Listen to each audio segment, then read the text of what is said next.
Nigerians and wonderful viewers, welcome again to your darling station, The Living TV. Back again on today. Today we'll be looking at Nigeria today, what the happenstances in the country as it affects not just our country and also our various states. Today we'll be looking at the state houses of assembly having shown the financial autonomy and administration of the local government. That's what we'll be looking at today. As usual, you have your wonderful analysts here who will look into this matter, and then also people who are conversant with the happenings in Nigeria and our various states, and even some of them that have tested the local government authority and know what we're talking about. And then from my far left today, I have Comrade Nnamdi Lekwachi. Comrade Nnamdi Lekwachi is a historian, a political affairs analyst and a public affairs analyst. Nnamdi, welcome to the program. Thank you for having me and for welcoming me. Good day, viewers. After Nnamdi, I have Honorable Emeka Ihedru. Honorable Emeka Ihedru, we popularly call him Zeduru, a man of many parts who have been in the Nigerian film before now. He is a foremost local government legislator, and that is to say he is fit for this discussion today, and also a public affairs analyst. Honorable, you're welcome to the program. Thank you for having me. Good afternoon, viewers. All right, today the National Assembly, I know last time we talked about how the governors are the enemies of the country, for lobbying against local government autonomy. Today, we are looking at the state houses of assembly themselves, and then if they have functions, must they look or rather believe or rather adhere to whatever instruction given to them by the governors of their various states? The Constitution Amendment bills were forwarded to the state houses of assembly for concurrence in March 2022. Out of the 44 constitutional alteration bills forwarded to the state assemblies for concurrence, only 35 were endorsed by 27 out of the 36 state legislatures, and with complete exclusion of financial and administrative autonomy for local government councils. Now, let me start with you, Honorable. You've been there before, and then you know how it has been. And then for the out of all these amendments, that local government autonomy, financial autonomy, and administration, that is the one that they did not look at all. And that is to say, we'll continue. Last time I know you told us when the problem started with a particular governor, from even this our state, and so on. So what is your take? Though you're out of the local government now, how do you think this local government will survive? Yeah, thank you, moderator. I am out of the local government, but not out of the system. Yeah, I know. Yeah, you see, the thing is unfortunate that we found ourselves in this precarious political situation. The thing is, it's rather unfortunate. What the thing, local government houses of assemblies do not even know. Most of them are even ignorant of what they have gone there to do. If they have gone there to do the right thing, they would have known how to do the right thing and get it right, at the appropriate time. Because it is a very wonderful opportunity given to them to return local government into its autonomy. Now, and another thing, I also blame the federal government. If the federal government, successive local federal government or previous administration had the political will to jail some of the governors, a good number of them, and by this, how would we achieve this? Though this might be a matter for another day, is to create a different court for anti-graft. If you did for anti-graft this thing, if you create a different cause, this it will be easy to get these people and jail them. Because when you have jailed one or two for misappropriation of local government funds, then others will run away. They won't even need to lobby the houses of assembly not to approve this. But it's because they have been tampering. In fact, that is a free money for them. They use it, buy cars for the houses of assembly, and the government will use it to better themselves. Otherwise, and people are not asking questions. Like one of the presidential candidates will ask people, ask questions. If they have been asking questions, if you are doing one or two projects you said that you are dealing with a state allocation, what of the allocation that have been coming to local government? It's because they have been using this allocation. That's why they don't want to set free the local government. All right. Comrade, when we talk about this financial autonomy for the local government, and I think just like Honorable said, I think nothing has been properly done, because I know that most of these local government chairmen, they sign these monies when they come in, and then they are just given a paltry sum. But if one or two of them had been jailed or convicted, don't you think at least the truth would have been out? You see, that will help the governors to sit up.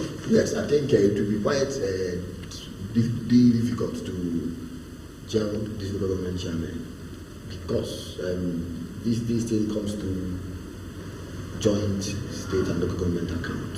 It comes to the account of the state instead of going directly to them, and then they are called. Sorry, but the local government amount is specified. It's specific, yes, specific. But now the governors call them, and we've actually established that they are mostly stooges. They say government did not call them, and they sign that they have collected the actual amount, while a paltry sum had been given to them. Even the president was actually lamenting this the other day. Yes. The president, I said, he had passed executive order number 10, ordering either the accountant general or the authority of operation to make sure that the monies given to the local government get to them directly. The states governors, the subnational government kicked against this, and they had their way.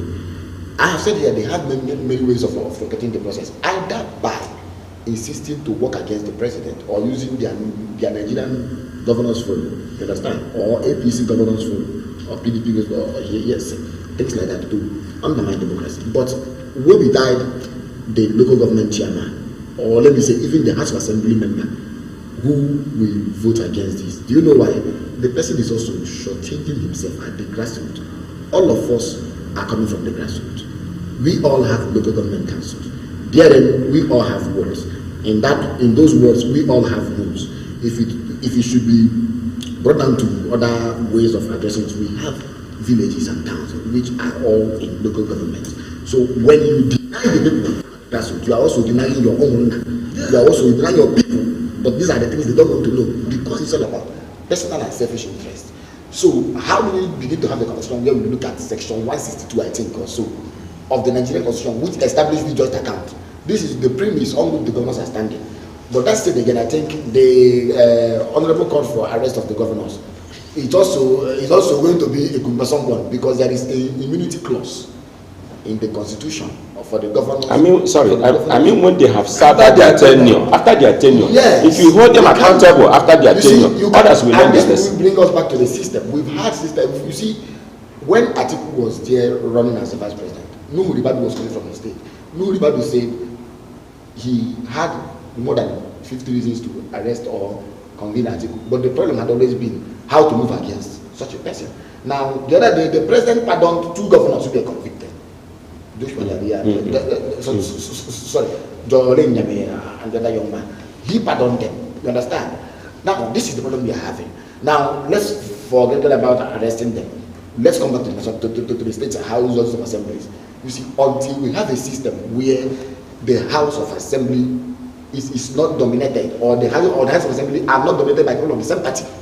Go to all these states, you see that the governor, in fact, the speaker does appear to be an extension of the ministry or a commissioner. But the problem remains when some of these institutions are being undermined, who are suffering. The governor is also suffering. And I want to thank Comrade for establishing that when the governor ends up hijacking some of these functions of the local government, it's pressure on them. There are roads, people are still looking for the governors to come and fix. Even beaches. You understand? Even things like beach and bridges. These are functions of local government. So the thing there is to begin to have a conversation and let the people at the grassroots become aware and become even active and proactive.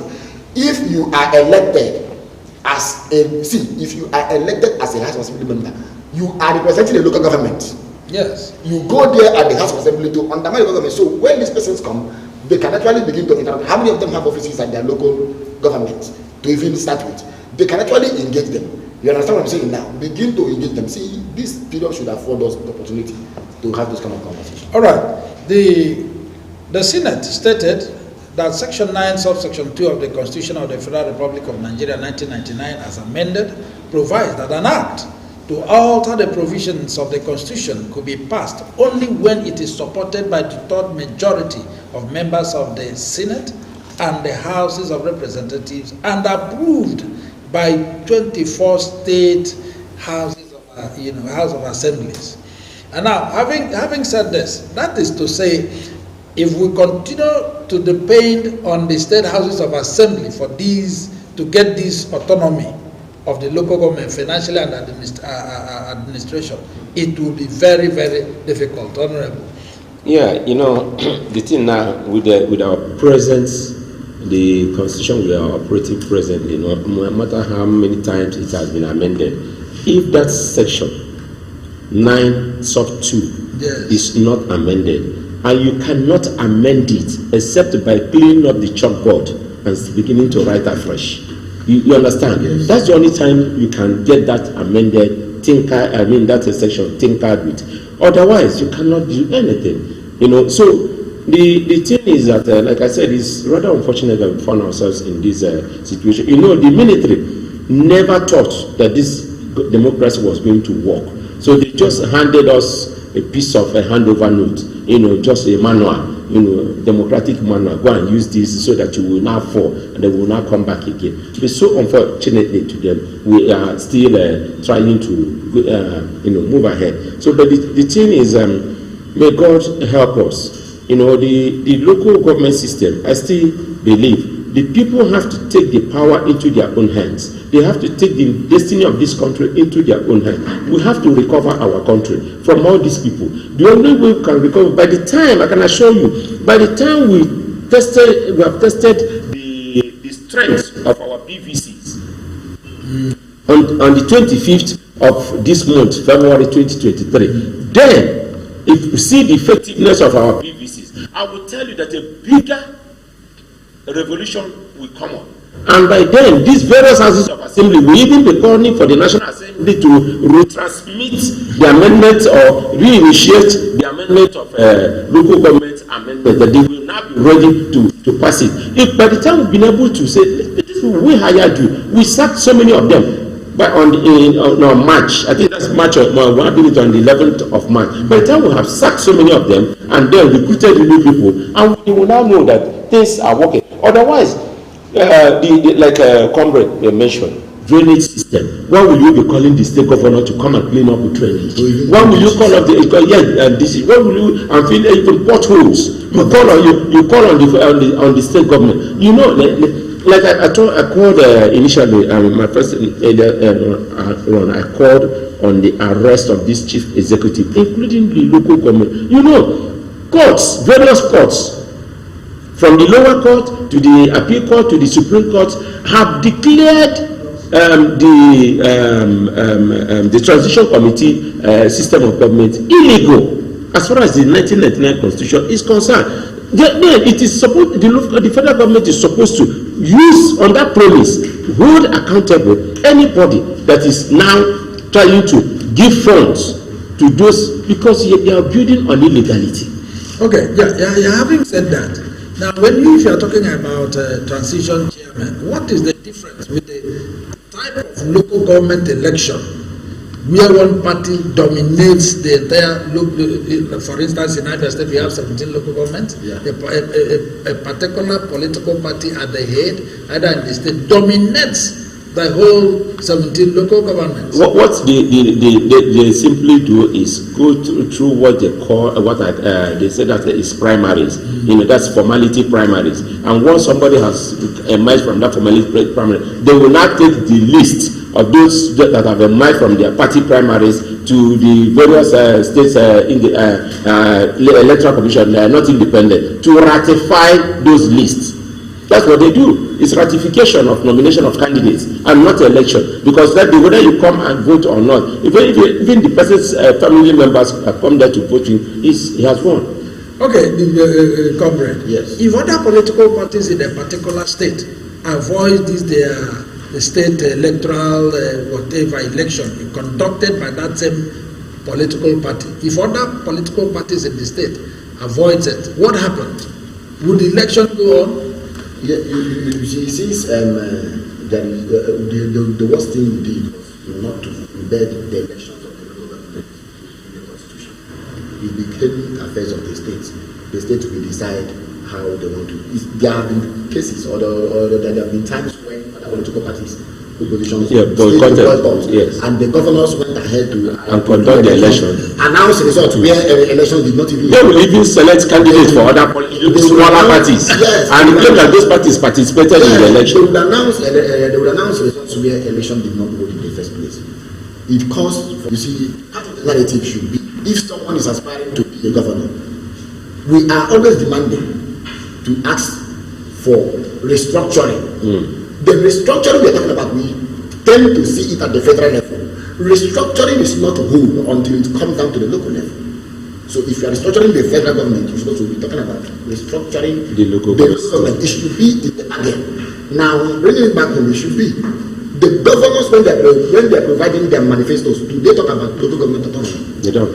The House of Assembly members when they are presenting their manifestos, if they ever do they talk about inclusion? Because we are talking about inclusion, including people at the grassroots. It's not my grandmother who is suffering, gathering palm somewhere, or my grandfather who is a palm wantaper or a farmer somewhere, and that person will come and take a decision that affects him without him being aware of such decisions.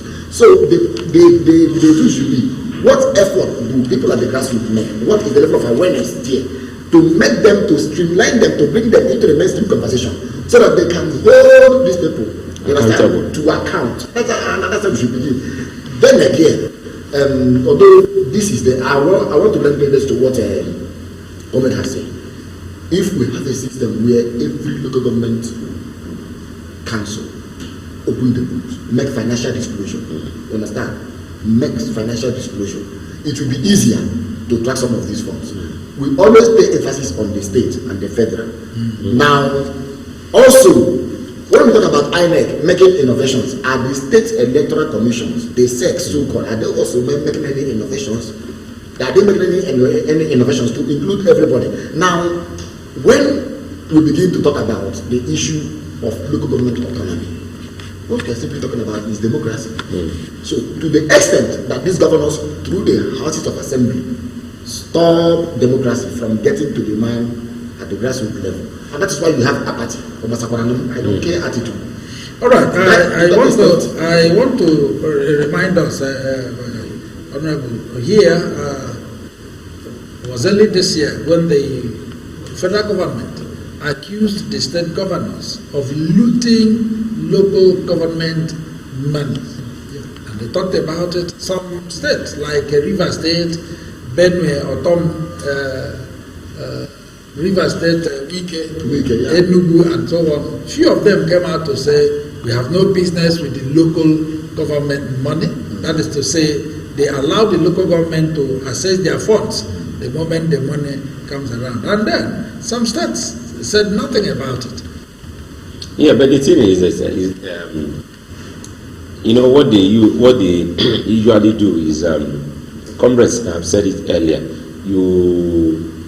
this money comes in, they ask you to sign a certain document that frivolities. There's this one some states call local government, state local government joint projects.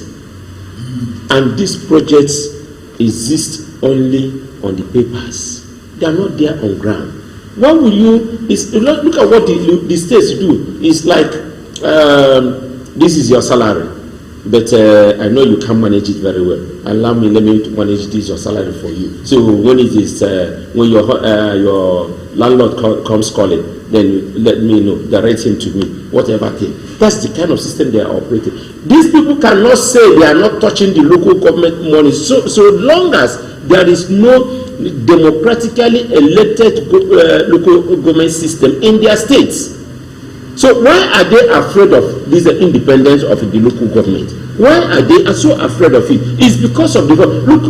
What is the bone of contention there is the fund, and then what the internally generated revenue. And look at this state joint account that was created by the Constitution. Look at the thinking of the Constitution when it was created, so that the IGR, the internally generated revenue that comes across the state, will be gathered into that particular fund, and from there it will also be shared. Then the state will now give various local governments some portion of that money, which is 10% of the internally generated revenue, and not to allow or to bring in the state, the local government revenue or allocation into that very purse for them now to share. The bone of contention here is local government, and the states that say that they don't touch local government fund. Have you invited the local governments in those states to ask them? The treasurer.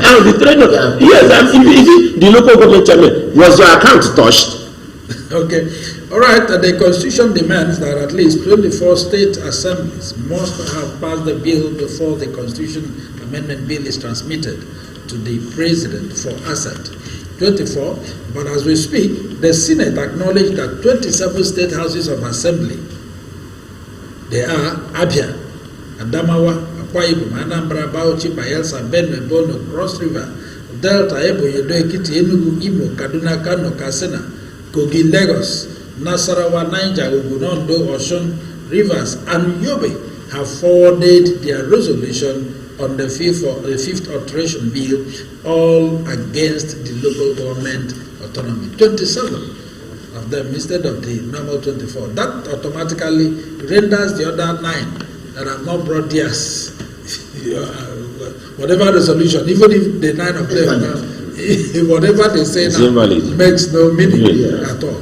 Now, how long will this impoverished state of this grassroots, how long will you continue to experience it? You see, until the people demand a change, how they will continue to get the kind of government they deserve. Yes, I'm coming. Okay. You see, the problem we have is that at the federal level, there is awareness. If you look at this, go and make. I'm a social development person. Go and just carry out this survey. Ask people who they will vote for. Or virtually all the PVC bearers have a particular presidential candidate they want to vote for. But over half of them may not have a Uber candidate they want to vote for them. Over 75% of them don't even care about the state. Yes. There is every need to begin about the conversation through what we are doing now. And this is why we must have this kind of program repeatedly. To tell the people that democracy we are looking at doesn't even start at the federal. It should start from the base. And the other day I talked about the inverted pyramid. I said the pyramid should stand on the base, on the bottom or the foot. Then the tip should be up there, where the federal government should get the tip. The federal government should get the tip, but the pyramid had been inverted. Now the base, the grassroots, now gets a little, and it can never be democratic. So the people ought to be aware that the PVC they are holding, you understand, should actually enable them do this. Then if we fail at achieving a ballot revolution, let us also begin to use conversations and narrative.